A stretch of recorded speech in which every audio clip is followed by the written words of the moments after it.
নেত্রকোনার দুর্গাপুরে আনন্দঘন পরিবেশের মধ্য দিয়ে জাতীয়তাবাদী যুবদলের ৪৭তম প্রতিষ্ঠা বার্ষিকী পালিত হয়েছে।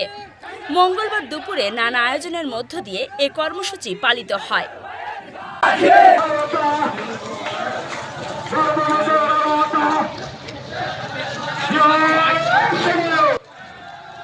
উপজেলা ও পৌর যুবদলের আয়োজনে দলীয় কার্যালয়ে জাতীয় ও দলীয় পতাকা উত্তোলন শেষে বিপুল সংখ্যক নেতাকর্মীদের অংশগ্রহণে এক বিশাল আনন্দ র্যালি পৌর শহরের প্রধান সড়ক প্রদক্ষিণ শেষে স্থানীয় শহীদ মিনারে উপজেলা যুবদলের সদস্য সচিব ইউসুফ খানের সঞ্চালনায় বক্তব্য রাখেন উপজেলা যুবদলের সিনিয়র যুগ্ম আহ্বায়ক এস.এম. কাইয়ুম, নোমান আহমেদ, মেহেদী হাসান সাহস, পৌর যুবদলের আহ্বায়ক আবু সিদ্দিক রুক্কু, সদস্য সচিব আল ইমরান সম্রাট গনি, পৌর বিএনপির সাধারণ সম্পাদক হারেস গনি, উপজেলা বিএনপির সহ সভাপতি অ্যাডভোকেট এম.এ. জিন্নাহ, আবদুল্লাহ আল মামুন মুকুল, আব্দুল মালেক তালুকদার, এম রফিকুল ইসলাম, সাধারণ সম্পাদক আব্দুল আওয়াল, যুগ্ম সাধারণ সম্পাদক আখতারুজ্জামান আব্বাসী, সাংগঠনিক সম্পাদক আলহাজ জামাল উদ্দিন মাস্টার সহ আরও অনেকে।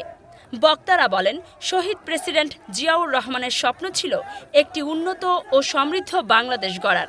সেই স্বপ্ন বাস্তবায়নে বিএনপির ভারপ্রাপ্ত চেয়ারম্যান তারেক রহমানের ঘোষিত ৩১ দফা বাস্তবায়নের মধ্য দিয়েই দেশের অগ্রগতি সম্ভব।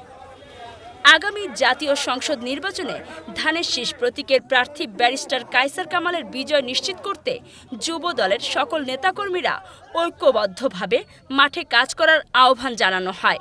আলোচনা শেষে সোমেশ্বরী নদীতে মাছের পোনা অবমুক্ত করা হয়।